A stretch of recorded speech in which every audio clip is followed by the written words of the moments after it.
Hey, it's Matt, your average gamer, and for this video, we're going to be doing a re-up on Marika's hammer. Now, Marika's hammer recently was given a little bit of a buff. It was pretty good before, it's even better now. We're going to talk about that, go over the details, build stats, and everything you need to know.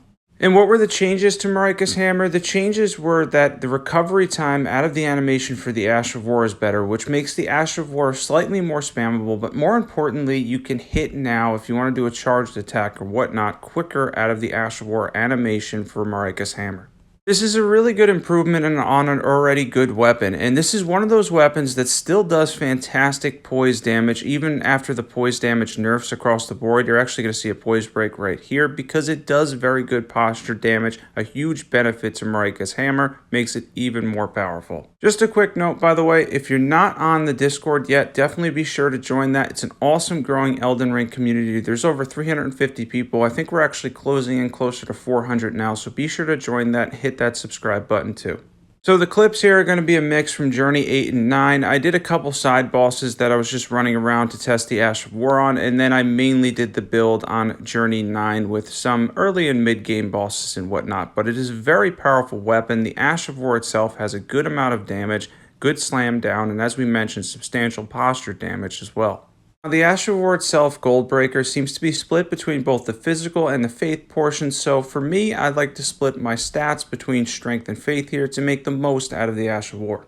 Basically trying to optimize the amount of damage you can get from it because it is very powerful. It's something that you can buff a lot to even do more damage, and again, between the posture damage, the slam down, having the physical portion of it, and then the holy damage on top of that, it does amount to a fairly substantial amount of damage.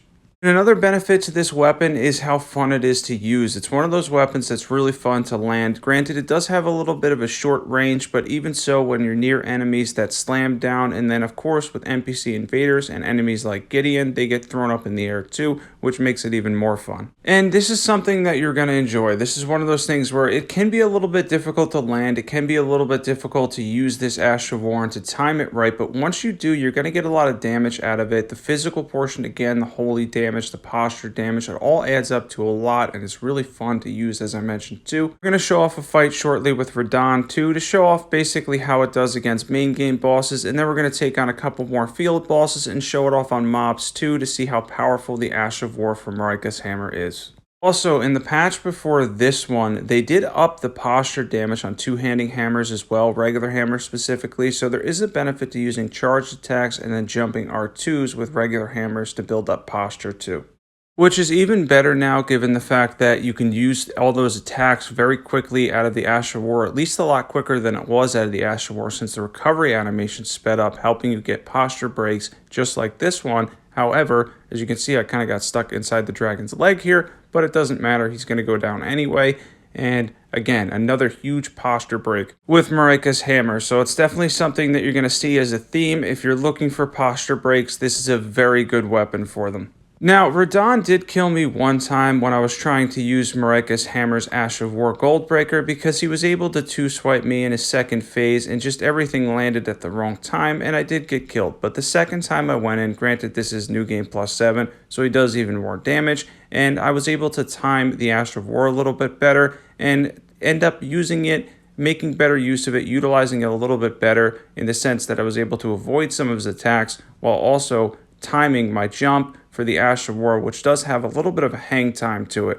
And that hang time is something that you have to get used to. It's definitely something that you're going to want to time right because it's not like you're invincible or anything. You will avoid some ground slams and such when you're in the air. However, you will still take damage, especially to big targets that can hit you while you're in the air, and you have to be careful of timing it because it's a little bit of a long animation when you're in the air. But again, that slam down is worth the damage, worth the posture damage. If you can time it right, it really is substantial. And as Radahn comes down for a second phase, you're going to see me a little bit worse with the timing here, but still able to do substantial damage and take him on in his second phase, which can be a little bit challenging on New Game Plus 7 after all, since he does substantial damage. And you're going to see here the amount of damage, again, it does is still good. Even after a lot of the buffs run out, this is still something that has a very powerful Ash of War. And I'm going to rate the weapon at the end too, but I think I already have an idea of how it is. It's a very good faith weapon in general, and granted, it is a hammer that does holy damage, so you do have that highly resisted type, but sometimes we have to look past that and consider all the side bosses in the game, A lot of the early and mid-game bosses that aren't too bad to fight with something like Marika's Hammer, even if it does have a drop-off for, say, Radagon, Elden Beast, and Malekith. As far as mobs go, you're going to see here, this is a really fun one to use on mobs. Granted, the Sacred Relic Sword, obviously the Ash of War there, can completely annihilate mobs given the fact that it has ridiculous range and power, but this is one that's no slouch either, as it can slam down, knock them up in the air, and destroy them with ease. Before you even try this weapon or build, I suggest going to gate front and letting the one in the middle call all of his buddies over, and then just going and slamming this down repeatedly, and you're going to learn the Ash of War very quickly, and you're going to have a lot of fun with it and see how much damage it's capable of.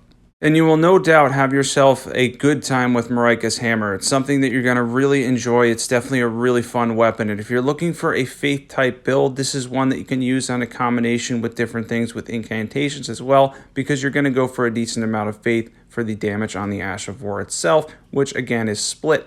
Let's get into equipment. Equipment, we have Marika's Hammer plus 10, any seal will do. We have a random set of armor on that I think includes Gideon's set and the Jar, Dragoncrest Great Shield Talisman. We have the Sacred Scorpion Charm, Shard of Alexander, Ritual Swords Talisman to generically boost us at full HP. And then we're using the Holy tier, and you can use something like the Defense or Faith tier as well. Stats, you're basically going to split this between two things, and that's going to be your faith stat and strength. For me, I opted to go as close to 50 and 50 for both to get the most out of the Ash of War, and then I went for 50 vigor as well because it's a little bit of a dangerous Ash of War to use, so I recommend minimum of 50 vigor, maybe even 60 if you can do that.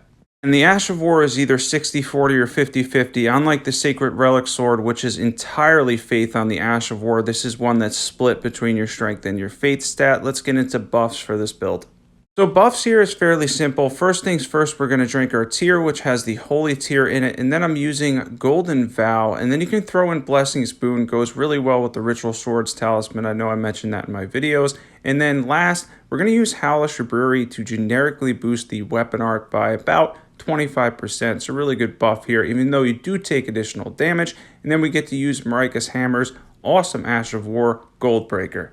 Hope that was a really fun one. I hope that's helpful. As far as the weapon rating itself, I think it was around a C because it still is holy damage, but now I'll give this weapon a solid B. This is a very, very good weapon. The posture damage, the Ash of War itself, it's incredibly powerful, and I found it incredibly useful for a lot of the bosses in the game. This is something that you're definitely going to have a good time with. Oh, and while I didn't go and fight any of them for the purpose of this video, because honestly I kind of forgot, as far as all the death birds in the game, you can destroy them with this as well very easily. Be sure to join the Discord, by the way. There's a ton of people on there. If you love overpowered PvE builds, be sure to check out all the awesome builds that are on my channel. Thanks for watching. As always, I will catch you guys there.